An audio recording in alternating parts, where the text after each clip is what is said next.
What is going on, everybody, and welcome back to the greatest combat sports and culture show in the entire universe, the Fight Podcast. This is episode 270, and I know you guys see him. He's sitting right there. You know what it is, man. It is Wednesday. All things boxing with the guru, Bcamm. So let's just not wait. Let's bring the man on board, brother. What it do? Welcome to the show. Serge, what is good, my guy? It's been a whole week since we've been here. Whole week, man. And you've been active. I don't watch you today with somebody else. Now you on here with me. You working. Man, hey, third show today, baby. I did a guest spot. I had my own interview with the legend, Shoney Carter, and now we're here talking about some boxing, brother. You know how we get it in. Of course, man. I don't get tired, boy. I'm coming from the gym myself. You know, I do a little something. Hey, I ain't mad at you, man. I love it, man. How's everything been going for you, bro? Everything is good, man. You know, I've been having some sleep issues. I've been having random issues. Like today, What's going on? Today my body temperature was just crazy. Like I usually run pretty cold. And then like today I'll be like cold, and then I was just getting out of nowhere like randomly super hot, like sweating. And I was like most of us dudes do. You know how we get down. I was like, if I didn't know any better, I'd think I was a crackhead. I don't know. It's just weird. Like usually I might get hot, but like today I was like sweating, like drenched. I don't know what was going on. And then last night I couldn't sleep. Maybe my body's trying to tell me something. I need to chill. Need to relax. I haven't even been doing much, but work is stressful. But you know, we getting through. It's almost the end of the month, so you know how that go. Oh, absolutely, man. Absolutely. Well, look, I'm glad you're doing all right, man. I'm glad you're here. You know, safe and sound, man. Yo, how's the weather treating you out there in DC? Better than Texas, nigga. Yo, that shit in Texas, like, look, I don't want to sit there and talk out of my ass. I know we're probably like, you know, all this is like bro logic for all I know, but from what I understand, correct me if I'm wrong. I generally need to research this. I don't know, so I'm gonna put this out there. This is like a political topic. I feel like you should know more about it. You know what? I'm gonna keep it a bean.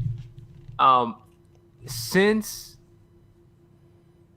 Biden got in, I was like, I need a break. I just need to you can relax chill. A little bit. I need to chill. I just wanted to like because man, I've realized I was so tight for so long, and every day you'd look at it and it feels like the sky is falling, bro. I need to take a little bit of time off and get back to my meditation and chill. I'll keep up with that. That ain't going nowhere, as we all know. You know what I'm saying? So you know, it is what it is. I'm not about that life. I'm not about to. Trump was stressful. He was stressful for all of us. Bro. Take a break, my guy. I needed it, man. And like I said, I was doing shows, talking trash about it. It was too much. But look, I've taken a break. Texas, wish y'all well. Sounds terrible out there. I mean, it's easy for like someone like you to say from Chicago, and obviously I recently moved from Boston. But like when cities aren't prepared with that infrastructure, just like an inch or two of snow, as we can see, that can tear that shit apart. And Texas really not supposed to get snow. Like Atlanta, you could say maybe, but Texas not supposed to get snow, bro. So like, I mean, the power being shut down for days at a time seems drastic, but they just not prepared for that.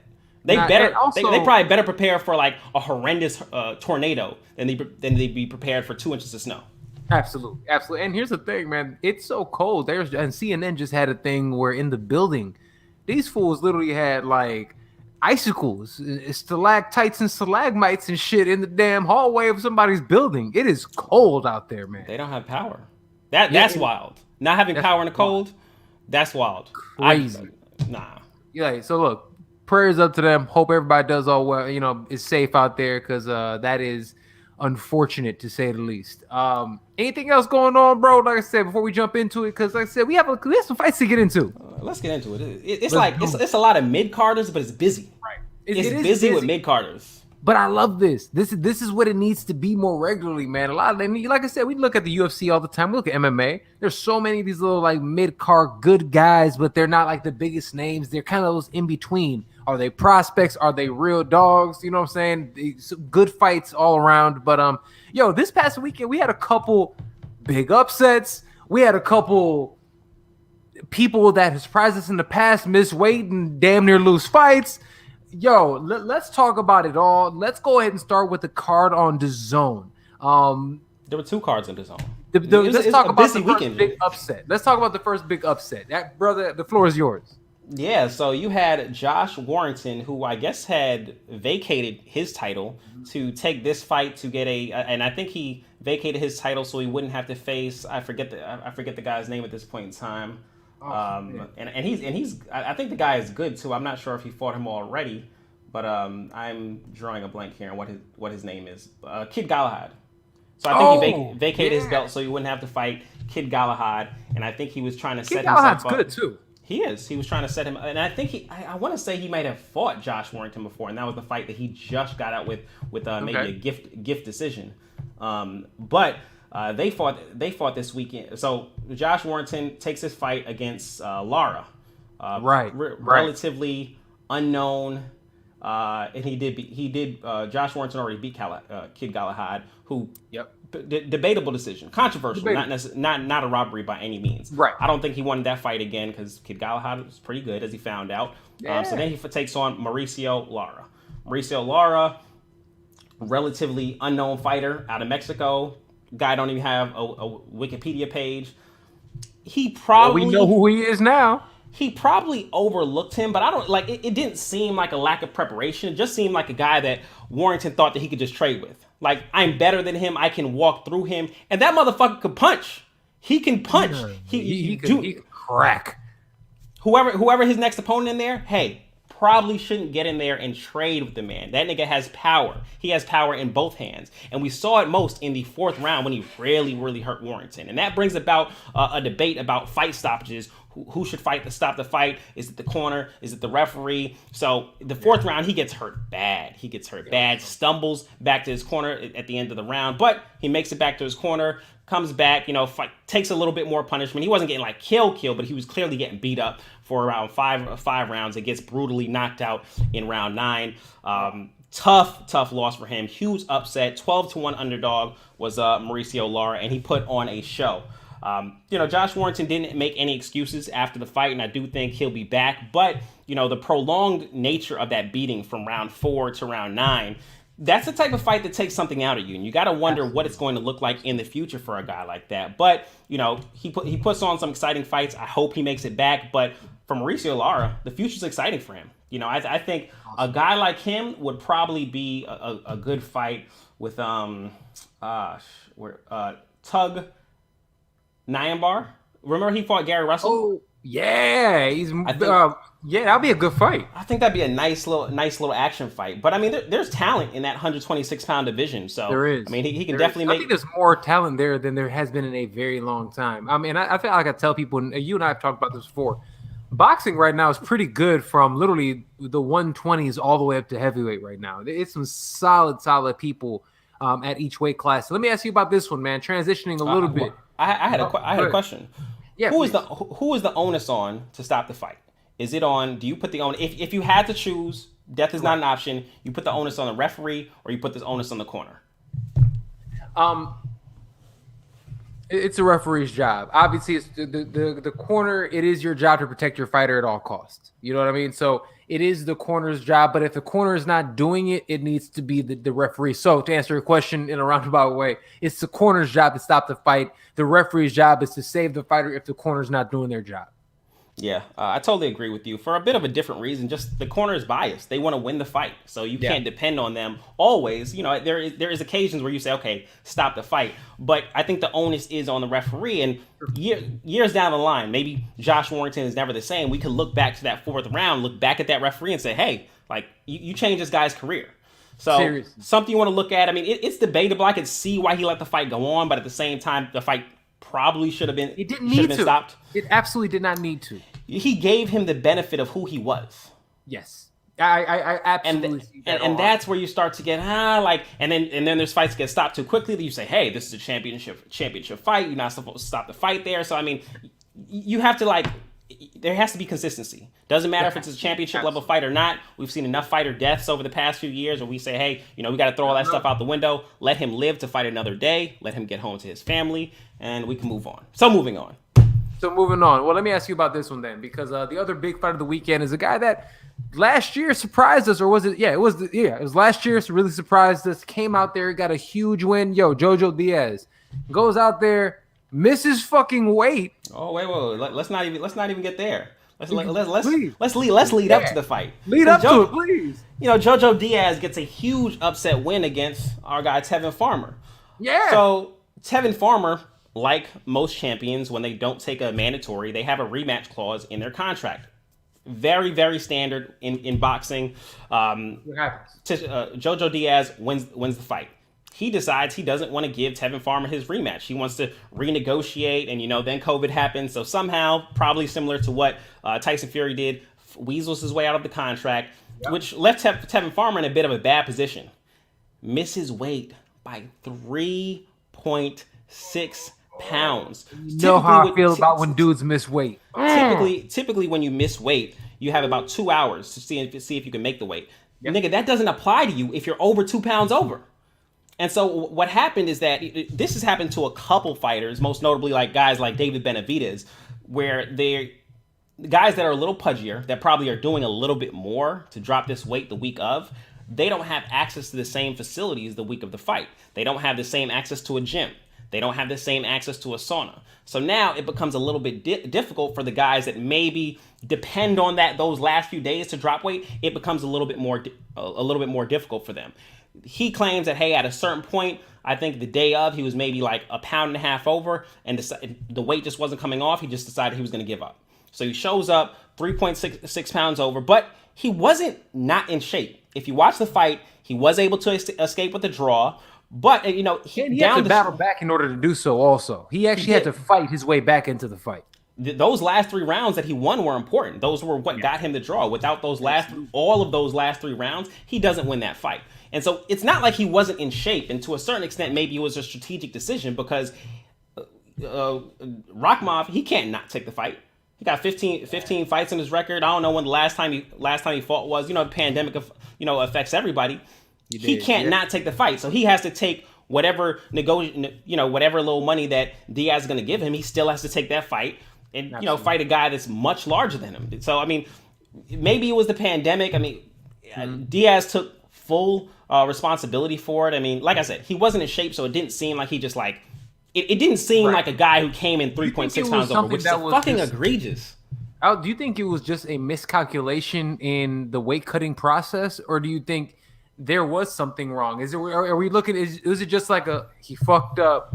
I'm gonna give him a mulligan. It might have just been some kind of miscalculation. He still fought his ass off, or are we looking at something else? Is he somebody who beat Tevin Farmer, is partied a little bit and didn't take this fight as seriously as he needed to? Which one of the two do you really think? We're not looking at Andy Ruiz Joshua 2. Okay. I think it's a miscalculation, a huge miscalculation, and fucking karma. You should have gave Tevin Farmer that rematch. I bet if he was fighting Tevin Farmer, you would have made weight. Oh, absolutely. There is no ifs, ands, or buts. I absolutely believe that. Now, let me ask you this: do you think he'll end up getting that Farmer fight next, or do you think they're going to run this back? I think I think it was the IBF belt. And so Rakhmonov, I think the IBF, from what I've heard, has already mandated a fight between him and, let's see this guy's name before I mess it up, Kenichi Ogawa. So that's the guy that got a really bad decision over Tevin Farmer a couple years back. You remember that? Yeah. So I think they mandated Rakhmonov, who just got the draw, versus Kenichi Ogawa for now the vacant IBF title. Okay. I would imagine that Tevin Farmer is probably in the mix for. He's probably in the mix for the winner of that, but the IBF has him ranked number 7 right now. He hasn't fought since that fight. So wow. I mean, wow. You can't have fighters this great, man, just sitting on the shelf. I mean, granted, I think we could all agree, especially in the boxing end, 2020 was just a bad year all around for boxing. But we need to get these dudes in here and speaking. Let's chill on Tevin Farmer. It's not too long ago. He was putting up like 5 fights a year. Facts. No, and I'm not. That's what I'm saying. I'm not faulting him. I'm more so faulting like, your team needs to get you a fight. Yeah. They need to keep him busy. This is on his team. This is on his promotion, more than anything else. So I don't understand. Boxing has been trying to do this for they're big names. They need to get these pay-per-view points. Like, dog, we need to get these dudes paid. You need to get them out here. Let's make this shit happen. And we're finally seeming like we're starting to get it, but it's still not enough. And we're starting to see some games and some politics and shit, man. So let's transition a little bit. We got some fight news coming that just dropped. So hold on, there was a couple more fights this weekend. There was a which ones you want to highlight? There was another DAZN card. why this one is pretty relevant in the world that we pay attention to. And really quick, I had to say as well, thank you everyone who is watching live on YouTube, Facebook, and Twitch. As always, salute to you guys. Check out the Fight Podcast everywhere. Apple, Google Play, Spotify, SoundCloud, Stitcher. Check us out at thefightpodcast.com. And check me out at SERG VICENTE. And you see the mans right here at Bcamm 13. Check him out as well. Who's over here? Let's check the comments. Just make sure everybody's doing well today. Hey, my brother Aldrich. What it do? Check out Fight Dialogue, man. Love what those guys are doing over there. All right, brother. Let's keep the party going. My brother, continue. So later that night on the Zone, we saw Brian Castano beat up Patrick Teixeira for about 12 rounds. It was a game, Patrick Teixeira. He put up a good effort, but he was really just outgunned by a much more talented fighter at this point in his career. So Brian Castano took Patrick Teixeira's WBO title, junior super welterweight. WBO title. Now that sets him up for Brian Castano, who was fighting on the Zone, is a PBC fighter. We also know the belt, the guy who holds the other 3 belts in that division is also a PBC fighter. Right. I saw him tweet something this week about putting politics aside, or please don't, politics don't get in the way.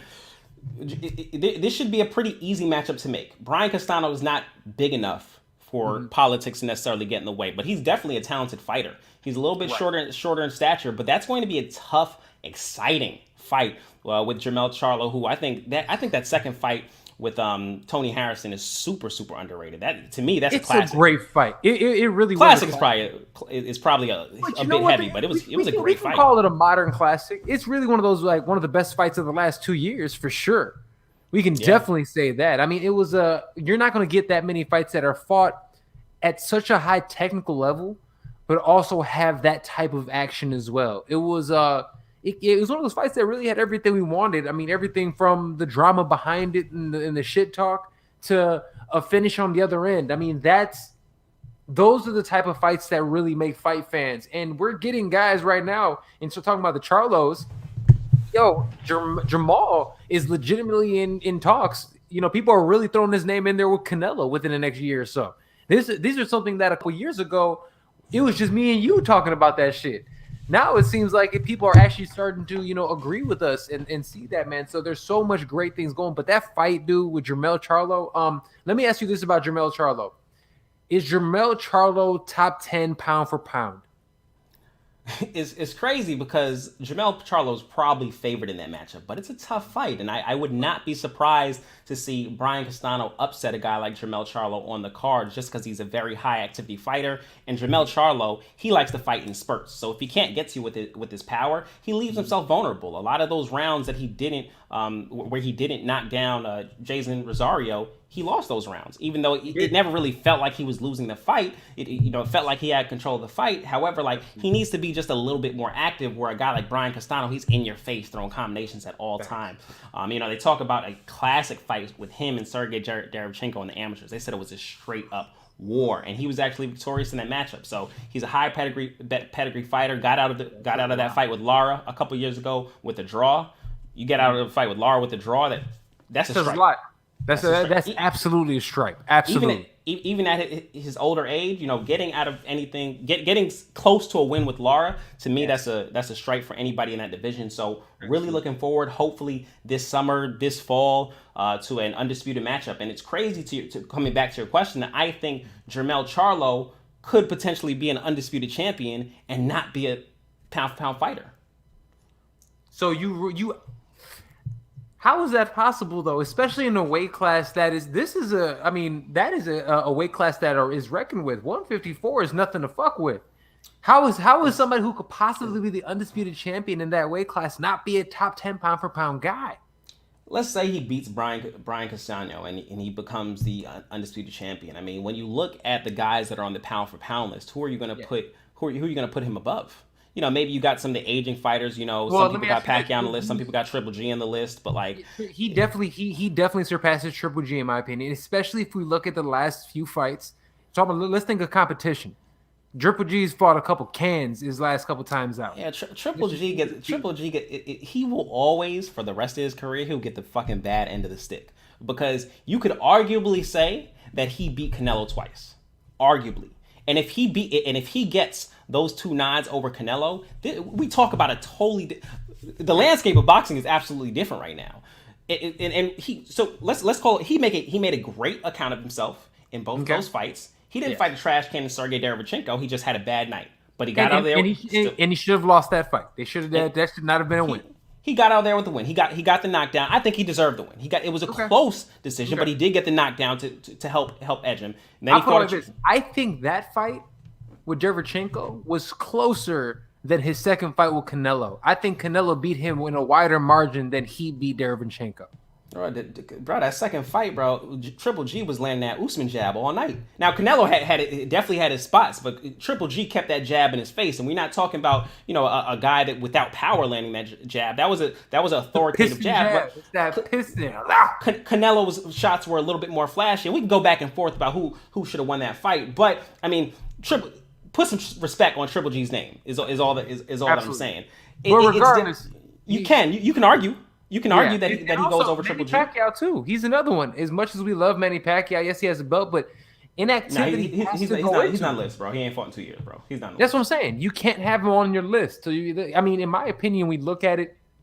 I don't see any reason why Jermell, especially after unifying the titles, wouldn't be a top 10 pound for pound guy. And it's kind of amazing when you really think about the fact that we're about to get two fucking guys, two twins, or should I say twins, that are in the top 10. And they train with different trainers. Yeah. Mama and Daddy Charlo, salute to your genes. I don't get it. These families that just have these wild ass athletes. Like the chances are like millions and millions to one. You just have John brothers Jones in the NBA. family. That's what and someone said that to me this week, and I was like, nah, bro, it's John Jones. That family is wild. Dog, John Jones is the runt of the fam. They say his older brothers still drag his ass. That's how it is. Like they're like, dude, you're talking about Arthur Jones and Chandler Jones. These are NFL Pro Bowlers, monsters, both Super Bowl champions. You know what I'm saying? Like they're not like regular guys in the NFL. So I'm on. They also both pissed hot, by the way. I'm on the whatever this worldboxingnews.net just to throw out some names on a pound for pound list. Canelo Alvarez, Errol Spence, Tyson Fury, Teofimo Lopez, Naoya Inoue, Terrence Crawford. You got Manny Pacquiao on here. Okay, maybe you could drop Manny Pacquiao. Hey, bro, wait. Let me ask you this. No particular order. Lopez starting to rub you the wrong way? A little bit. But you know what? I'm okay with the fight going to purse bid. Like, I mean, I think he thinks a little bit. It's a fight against a little known fighter for his title defense, like 1.2 million in the pandemic. That's a pretty decent purse to just get the fight out of the way and potentially make a big matchup here in Q4. But I mean, he's making a big deal out of it. If he wants to get paid, let the kid get paid. If the fight's going to go to purse bid and he could potentially fight in a different network, maybe expand his audience a little bit, get paid a little bit more money. More power to him. I mean, I ain't mad at that. When you say, is he rubbing me the wrong way? I say yes, because he's seemingly not making any progress towards the fights that we want to see. And that's where you get he's rubbing me the wrong way from. However, if he gets the winner of Taylor Ramirez, then hey, I mean, all is well. Well, now, speaking of, and again, moving on a little bit, speaking of fighters, for instance, in that Fab Five that seem like they are about to get a big fight, it seems like we're a lot closer to the fight between Devin Haney and Jorge Linares. Yeah. If Haney gets that fight, and he definitely picks up a victory in a dominant fashion, however that may be, where does his stock go from there? His stock just it takes that little email thing away from his name. People playing with his name say he's the email champion, and rightfully so. I mean, he only can fight who's in front of him. You're not about to turn down the WBC belt, but I think a win over Jorge Linares really legitimizes him as that champion at 135. I would love to see a showdown with him and Teofimo Lopez in Q4. That's still possible at this point for the undisputed title. We'll see. But I think a dominant win over a guy like Jorge Linares, despite the fact that, I mean, Jorge Linares is such a good fighter, and he's had so many up and downs in his career that we like to remember the ups and forget the downs. And, a win over him, some people are going to say, hey, that's an amazing win. Some people are going to say this guy got knocked out in the first round not too long ago. Right. So let me ask you this then. And let me ask you this. Yeah, I'm sorry. Finish up. Go ahead. Because because Haney isn't necessarily a power puncher, and he's going to be in there with a guy like Jorge Linares, who's going to put together those combinations so beautifully, might I add. I think it's a solid win for a guy like Haney, especially if he doesn't take a lot of punishment. Which, honestly, you and I have talked about it. Defensively, he is literally pretty boy. He's Money Mayweather. He's not going to get hit like that. He's going to go out there and, I believe, do work. I absolutely think very highly of him. But let me ask you this. Sticking with this young dude, why aren't we getting any closer to Devin Haney and Ryan Garcia? What's going on with that? Ryan Garcia wants 2 fights. He wants Manny Pacquiao or Gervonta Davis. Ryan Garcia should be barking up that tree for Devin Haney. Hey, if you want the big fights, get a fucking belt. Because the first thing that you give somebody like belt, you gonna let somebody. When I was younger, right? You from big city school. All they do is make jokes on motherfuckers all day, and Facts. you know that. Hey, I'm not going to come to school. Get him. I'm not going to come to school ashy because that's going to give somebody an easy layup. That's the first thing. Chapped lips, ashy knees. That's an easy layup, and they gonna smoke you as soon as you walk through the door. So the moment you walk in. So don't give these guys no easy layups. Don't give them a, hey, you don't have a belt. Go get that belt. And now you can force some of these bigger matchups. But without a belt, you're not really in a position to say, hey, I want this, I want that. Yes, you have a following, but while you're talking about this following and trying to make these celebrity matchups with Manny Pacquiao, these guys are trying to make big fights. And you have a clear opportunity under the same promotional, not the same promotional banner, but under the same platform as Devin Haney. And you're chasing Gervonta Davis, which you know is such a difficult fight to make. You're Devin Haney's mandatory. Everybody is fighting to get a belt, and you have a belt within your grasp, and you're trying to get. If you want those money fights, that's a money fight. Win a belt. Yeah, and that's a money fight. That is a money fight. And here's the thing, Devin Haney, which this makes me feel this way, okay? And I'm gonna just keep it a bean. 1,000%. This tells me, in his heart of hearts, he knows that's not a good matchup for him. In his soul, he's like, I cannot beat that guy because that dude dogged me in the amateurs. And at the end of the day, in his deep down, in his newly tatted soul, that motherfucker knows he can't handle Devin Haney. And I'm going to keep it a buck. That is the only reason you don't go up there and get that motherfucking smoke. Yeah. Yeah. And while they allegedly split those matchups in the amateurs, I really can't figure out another reason why you would avoid that matchup. It just makes so much sense. So I'm gonna have to go to Twitter. Someone gonna have to explain it to me. I do not understand why you don't go after that matchup. I don't go understand. Get a belt. I don't get it. It's literally a belt, and not only is it a belt, you knock off one of the guys that everybody else was talking about. You'd be the first one to fight one of the Fab Five. Salute to the guru for that one. You know what I'm saying? The Fab Five. And at the end of the day, you're not going to take that. Like, okay, and I understand if there was an opportunity to fight Manny Pacquiao. I'll say that. If you have an opportunity, and because that's $50 million payday. You know what, man? I can't knock you for that. But since that fight is not coming to fruition, fam, shit or get off the pot. I mean, let's just be honest with you, bro. Shit or get off the pot. And look, I'm happy for you. You got new tattoos, and it looks like you might have just got married. Happy Valentine's Day to you and your fam. But at the end of the day, brother, you are a fighter. A prize fighter, and you're not doing prize fighting. So, not happy with dude. We'll see what happens. But and especially because you and I have been very high on this kid, man. We've shown him so much love and respect. And at the end of the day, this is a sucker move.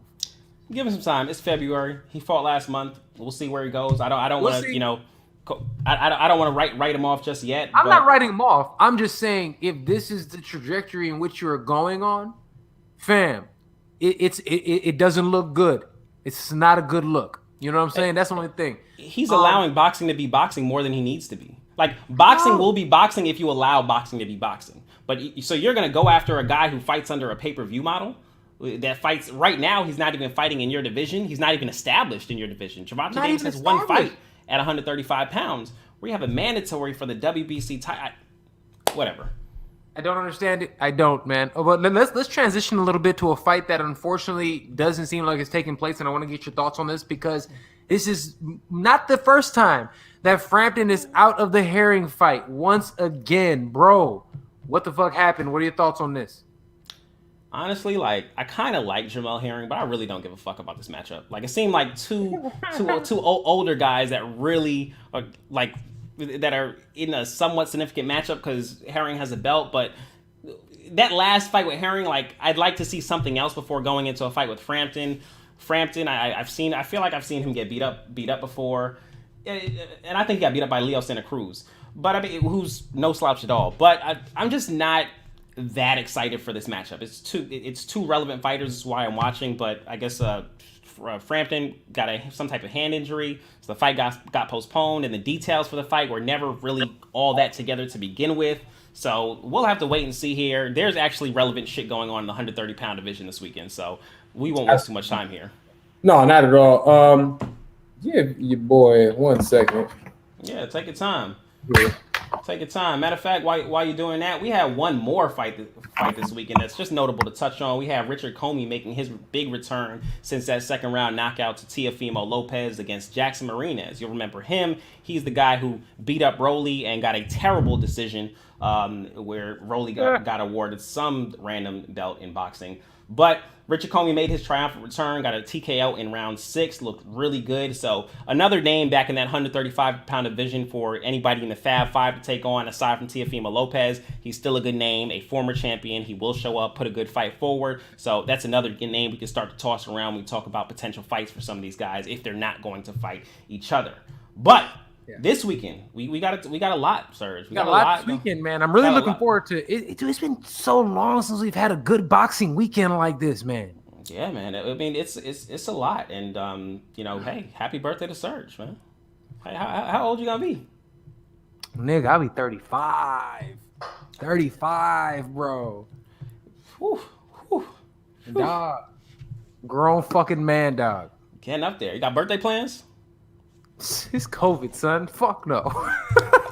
I mean, you know what? No. I think Tosh, First Lady Fight Podcast, we're gonna do a little food tour, man. We're foodies. We're gonna go around, try some different things. Since I've lived in LA, which is crazy, fam. I've been here for about a year now. And the thing about it is that because of COVID, I haven't had an opportunity to really get out and get all the food and eats and shit that we normally probably would. So we're gonna go around the city, pick up some food that we haven't been able to, man. So enjoy the day. You know how it is, man. 35 is a little milestone. 35 is a milestone, bro. Your boy is still here, holding it down. You know what I'm saying? Been through a lot. Still here. And I mean, since we focusing on you, and before we move to this weekend, I mean, talk to me about Usman, man. That was a good fight. I had a lot of fun this weekend watching that fight. Talk me through it. What are your thoughts? Where to go next? What's going on, man? I'm sure you broke it down in one of your episodes already this week. But absolutely. For the boxing fans. Look, I think, and I've talked about it before. Yeah, Kamaru Usman did such an amazing job this weekend. He went out there and knocked out Gilbert Burns in the third round, 38 seconds into the third round, in a fight that he was hurt. He was dropped. Hurt bad, came back, ended up, you know what? Now I'm thinking about it, and after watching that fight a couple times, Gilbert Burns made a real bad miscalculation when he spent about 2 minutes of that first round on his back, waiting for him to come in. It's like Usman, he gave him so much time to recover, and that was a mistake. Now I'm really thinking about it, but regardless, salute to both of them, because you can tell the two guys that really wanted that fight. Usman, for those who do not know, they were former teammates, really went out there and competed against one another really, really well. A lot of respect. After the fight. You know what? But even during the fight, you can tell, and this is where you can tell there was respect during the fight. Kamaru Usman, as amazing as a grappler as he is, would not engage the grappling with Burns at all. That's respect. That is respect. He also came in there, got in his face, wouldn't shake his hand. I was like, okay, Usman, that was a little off. But every time I see a non-handshake, I think Ronda Rousey. So I was a little bit nervous. You gonna get stuffed. About 35 seconds after that, his ass was on the floor. I was like, shit, here we are again. Yo, and you know what, man? Gilbert Burns, really put on a great performance, man. But Kamaru Usman proved that he is one of the greatest welterweights of all time. He is already beaten now. He's beaten the number 1 through 4 guys in his weight class. And so he's beaten 1 through 4 and 6. You know what I felt like for that fight? What's that? I felt like Gilbert Burns kind of looked like a 155-pounder. Like no one that he's fought at the welterweight division has made him look like a guy in the lower weight class until he fought Usman. It was like as that jab started to land, Usman just started to look larger. Yeah. Like I was like, when did he get so much bigger than him? But that jab was landing so fucking welterweight. It was. And he just wasn't able to take it. It was a beautiful, beautiful jab. He went out there and, I mean, that is a performance in which you prove that you are an actual champion. You know what I'm saying?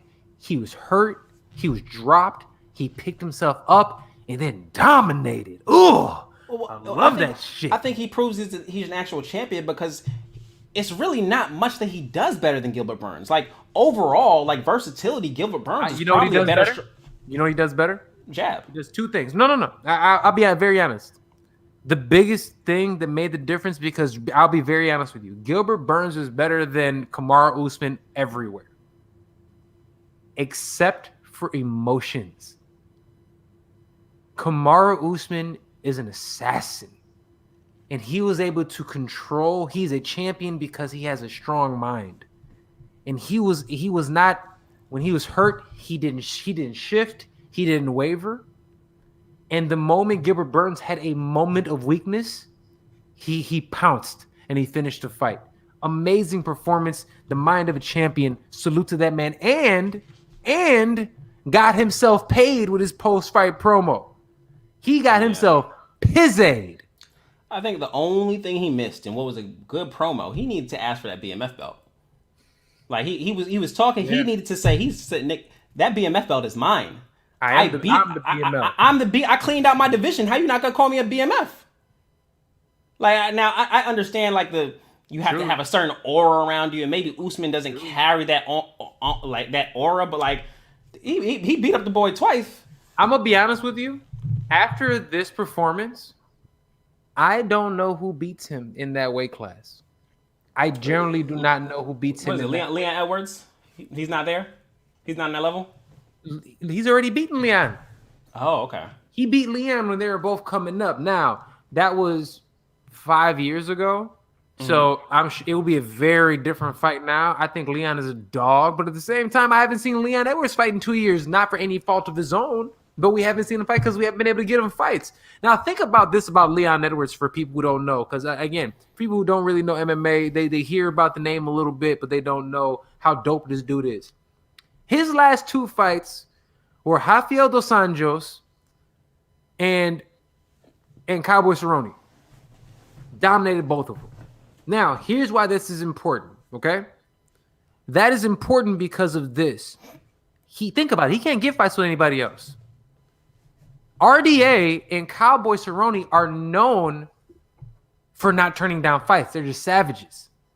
So you mean to tell me the 2 guys, or the last 2 fights are the only 2 guys that are willing to actually fight him? Think about that. Nobody's actually putting that together yet. He's that dope. He's being ducked, guys. No, we talking about Leon Edwards is being ducked. Just putting it out there. He's a fucking savage, and he would have beat the shit out of Kazmat. Oh, I was about to go there. He would have beat the shit out of that dude. We're talking about a guy who's never beat a top. Kazmat has never beat a top 15 guy in the UFC in his career. I mean, it doesn't mean he's not like that. Yes, I mean, we haven't seen it yet. Doesn't mean he's not like that though. There's levels to this game, bro. And here's the thing: I'm not going to sit here and say somebody that hasn't proved anything. Been active. Okay, he fought 3 times in 3 months and ain't fought since. Yeah, I mean, COVID fucked him up. COVID is a bitch, dog. Aren't they bringing him out to like Vegas or something? The UFC yesterday flew him out to Vegas. Because obviously he had to get his because of COVID, he had to get pulled out of a fight twice, and now he's still getting lingering effects in his lungs, and he has to get flown to the U.S. in order to get the right medication to help get him right. He got them long symptoms, whatever they're calling them. It looks bad. They said he can't smell shit. He can't taste shit. He's fucked up. UFC like, you a moneymaker. We can't tolerate this shit. Come here, see our doctors. Straight up, man. It's crazy. But yeah, let's talk about this one. Like I said, we got a couple more minutes left. This weekend. So this weekend we have a ton of fights on. So good fights. Yeah, so we'll start here with the return. The return of, I don't know if he's our guy or not, Adrian. The fucking problems. Because he is a fucking problem. Adrian, all the problems, Broner. That's hilarious. If you listen to the boxing media, I mean, I think they're torn on this. And I've listened to a lot of guys that I really respect that believe in Adrian Broner. I'm not there. I'm not there either. I do believe this is a junior welterweight fight. I don't think he's fighting at welterweight, so that does give him a bit of an advantage. But yeah, he's fighting at the junior welterweight level. But I think he'll win this fight. He's fighting against Giovanni Santiago. Not really familiar with the guy. Right. I just he should win this fight. But do I believe that Adrian Broner is going to make a title run in 2021 like he claims he is? Absolutely not. So I hope, and I say that, and I really, really hope that AB, as I've always said, I hope that he can prove me wrong. But I'm not going for it this time. I will watch because I'm a boxing fan and it's right. AB, but it better not be going on at the same time as Berchelton Valdez because the nigga has to catch the highlights. I will catch the highlights later. And absolutely. Knowing the way AB punch may not be many, but dude, he's going to throw 12 punches that entire fight. That's how that fight's going to end up. He'll throw more if he's confident against the guy. Like a guy he's overmatched against, he will throw more. But when he's in a matchup where like with a guy that could actually hurt him or a guy that could actually a live dog, he doesn't. He just keeps his hands in his pocket. It's weird. It's wild. But on the undercard, you can watch out. If you like the heavyweights, a little heavyweight action with Otto Wallin and Dominic Brazil should be a good action fight. Some top 10 heavyweights. Also, what else we got going on? Yo, real quick. I'd be remiss to talk about this because you and I offline talked about this a little bit, so I do want to address this a little bit.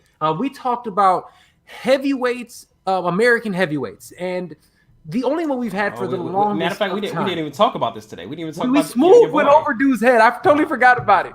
But I wanted to talk about this a little bit. American heavyweight. What's Buddy's name again? Big Baby. Jared Anderson. New Big Baby. Jared Anderson. Yeah. So you got him out here who is he's 8-0, 8 knockouts. He's an amazing talent. He's beating everybody's ass. He's still fighting only 6-round fights. So we'll preface everything with that. But my question to you was, do we have somebody as an American heavyweight that we can actually get behind and get excited about? Or is it still too early to tell? I think it's still too early to tell. He's fighting 6-round fights. He's fighting nobodies. He is knocking them out. But we haven't seen like truly devastating power.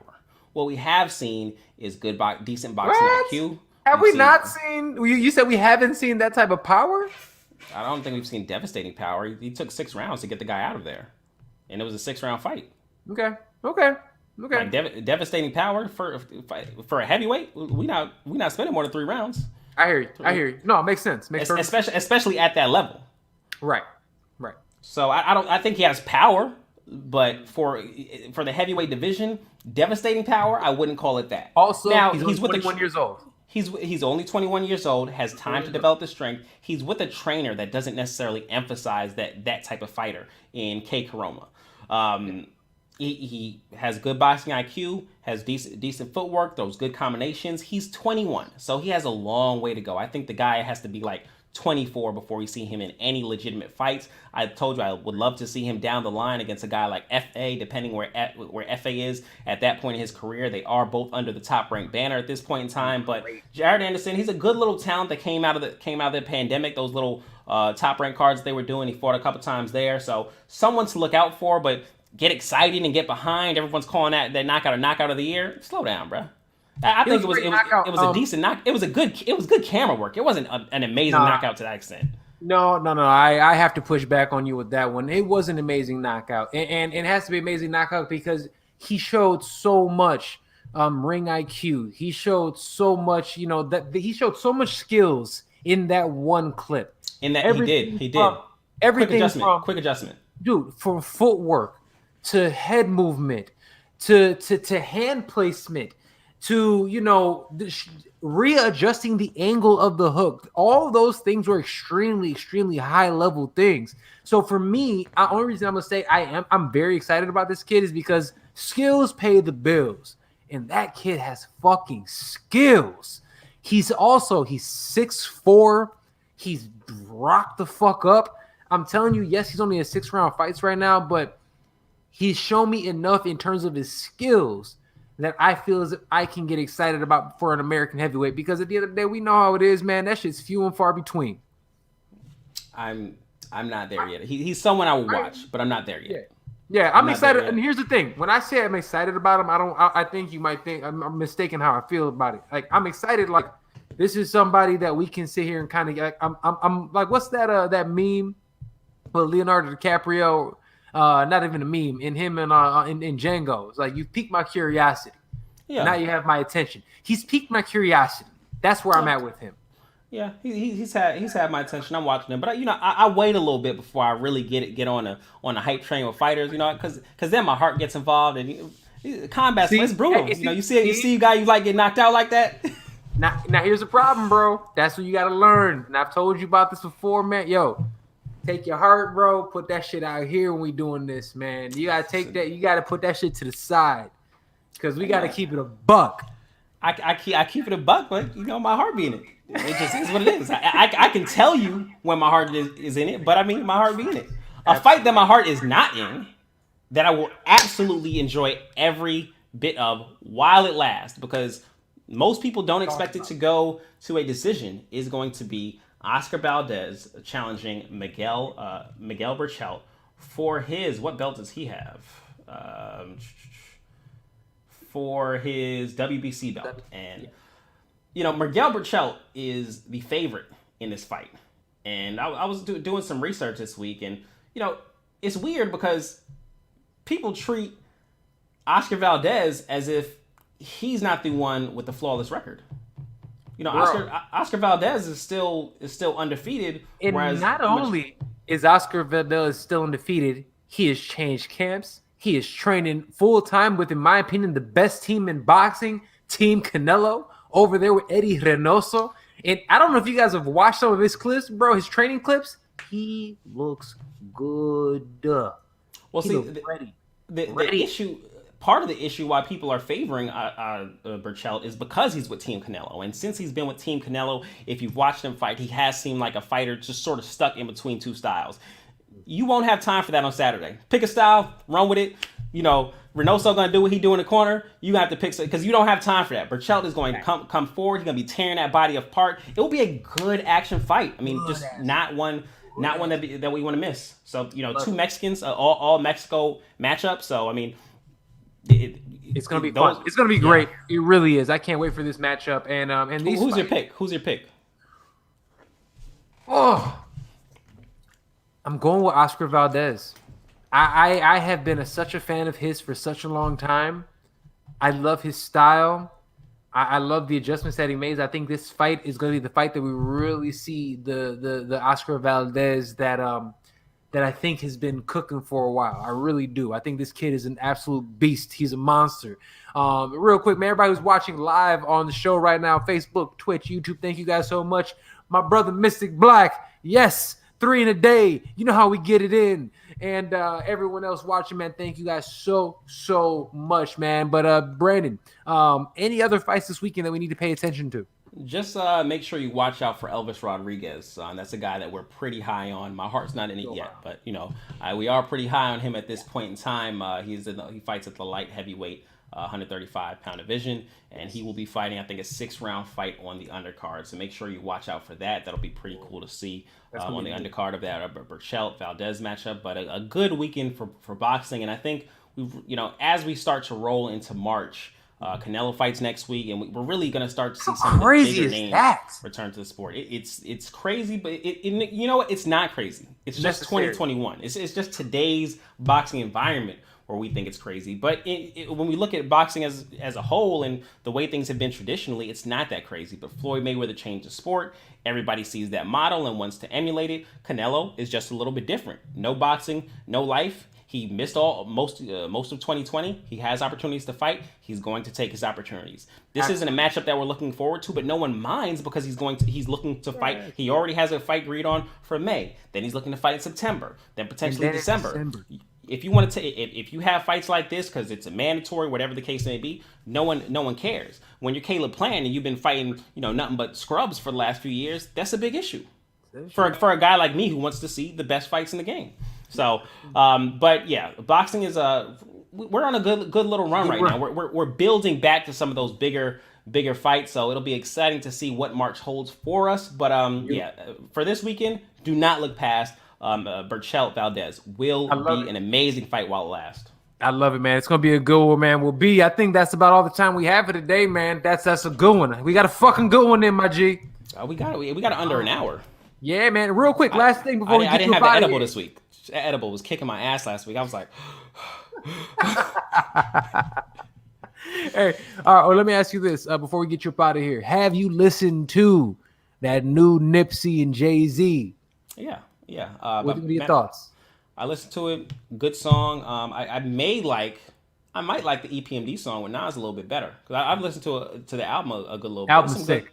Good cuts in the album. What'd you think? Have you watched the movie? I have absolutely watched. What were your thoughts on the movie? I thought it was well done. I thought the acting was phenomenal. I thought the storytelling was really good. They did a good job of making you feel something, and it's a story, in my opinion, that needs to be told. That needed to be told. I'm from Chicago, so I know about Fred Hampton. You know what I'm saying? Like all the OGs in the neighborhoods and shit, like they talk about that dude. You know what I mean? And they talk about what he meant to the neighborhoods and shit. And anybody who's from the city understands and knows that. But even still, we don't know the depth of Fred Hampton. You know what I mean? And for me, he's one of us. He's a Chicago nigga, so it really means something. I like the movie. I like the movie more so because of Fred Hampton, what it stood for, some of the actors that were featured in the film. However, I think it could have been better. And I know that's a bit of an unpopular opinion. No, my issue with it is that I feel like the whole movie was kind of just a build to his death, as opposed to I like when I watch biopics, I like to see the ups and the downs, and they felt like the one event that they built to was his death, where they kind of just glazed over a lot of the other things. Well, the thing about it though is because most biopics are from the protagonist's perspective. This one was from the other guy's perspective. So it is just going to be building to that because it's just coming from him. We're not really he's not the person really narrating the story. Isn't Fred Hampton? It's William Fuckboy. You know what I'm saying? This is true. Yeah. So that's my 2 cents. Yeah, I mean, it's a good movie. Definitely take the time to watch. Take the time to listen to the album. It's definitely some good cuts off of there. I know who has a song I really like on there towards the end of the album. It's not Is it Masego? It's a guy I really like. Masego has some. He's on the album. Yeah, he does. I definitely Masego pretty heavy. Sir, the Teach Me song, I think is very, very, very dope. Song. Her got a good couple cuts on there too. Her has a couple tracks on there. Yeah. I recently listened to a Lucky Day album. That was pretty. I was listening. I haven't finished it, man. I started it earlier, man. I'm about halfway through it. No, Lucky Day has decent stuff. Yeah. So I fuck with that. But yeah, so I have listened to the Jay-Z song, like the song, like the movie. I finished Your Honor this weekend. The most, you probably haven't watched it, so I ain't gonna. I haven't watched it yet. Haven't watched it yet. Most annoying fucking people on TV. It was somewhat of a satisfying ending, but as I started to go deeper, watch my YouTube, because I get in my YouTube breakdown bag real quick. Nigga, I go straight to the YouTube breakdowns. What's it called? You gotta get your channel up, man.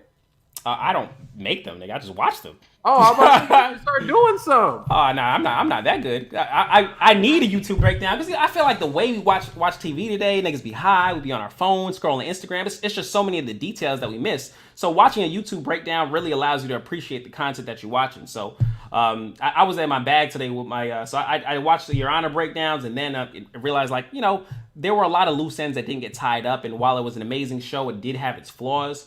I'm all caught up on WandaVision. Spent all day on my YouTube breakdowns for WandaVision. I definitely use my YouTube breakdowns for WandaVision. Absolutely. You have to. You need YouTube breakdowns from Marvel, because there's so many Easter eggs that you miss. They do so. Marvel, their shit is deep. Like there's so many levels. Hey, what's your Marvel, your comic book YouTube breakdown spot? You got to go to? I do it everywhere. Hey, I got you. Emergency Awesome. The dude at Emergency Awesome does by far the best. All that nerd shit that we fuck with. I'm telling you, the dude at Emergency Awesome got that shit. It's this little white dude. He goes out there. He just, I don't know. He must have read more comic books than anybody in the history of comics. Like, that shit's crazy. But he knows all the backstories, all that shit. He literally has, like, one day he talk DC, other day he'll talk just straight Marvel. Like, dude got hella shit on there. Speaking of good YouTube channels, because we don't ever get into YouTube content, but who do I love? I love Motive Media. They have a really good boxing page. Yeah. Motive Media. They're very solid. Check that shit out. Love their boxing page. Official Honcho, is that his name? Honcho. I've heard about that. I've heard that dude. Yeah, I love his page, because he just does such a good job. Like, he tells stories. Like, today was the story of what I watch. Where's my history at? Today was the story of Hamed and someone. Where's my history? I cannot. Oh, there we go. The story of Prince Nassim Hamed and Marco Antonio Barrera. So he normally does stuff like that, and he just, like, tells the story, tells the ins and outs of the story, things you probably missed. We just know the fight and the result of the fight, but, like, going through the story and everything leading up, like, he goes through the ins and outs. So he does a series on that. He just does a bunch of good series. That's an official Honcho Boxing. He has a really good page. Also been watching a lot of $1 Million Worth of Game. They should have just funny for a 30 plus nigga. Their show is fucking hilarious. Hey, I love that shit, man. I love it. I don't got nothing. I don't got no real good ones. I swear, I've been watching fucking reality TV and shit. And YouTube reality videos. TV. That's where you at? No, you know where I'm at right now. Bullshit you not. I'm at What's the other show you was talking about? I sit and watch like on YouTube, motherfuckers like house tour videos. Like, watching dudes going through, like, mansions and shit in LA. I watch those videos. Manifesting, my nigga. Yeah, I'd be on TikTok, G. I spend a lot of time on TikTok. And the thing is, like, if you really into TikTok, like, it's not even like that. Like, it's damn near like none of that on my time. It's just all, like, life hacks and shit, and, like, ways to make money, like quick easy ways to make money from home. I'm talking shit, but I'm on TikTok, so it's fun. It's fun. It really is. I smoke a J and, like, spend some time on TikTok, just, like, in all type of holes, G. Yo, hey, I put it like this. You know what? This is the rabbit. I get down the damn spiritual rabbit hole and some, like, alien shit. You get down some alien rabbit hole on TikTok. TikTok got it. Alien and spiritual shit, they got it, G. Dog. You sit there for fucking hours. I'm talking about straight just gone on TikTok looking at that shit. Yo, the alien shit on there is wild. Yeah, bro. It's all right, man. Well, look, hey, while we keep going on this one, we gonna get up out of here. B, let the people know where they can find you. You can find me on Instagram at Bcamm13 with 2 M's. You can find me on Twitter at BCammThinks with 1 M.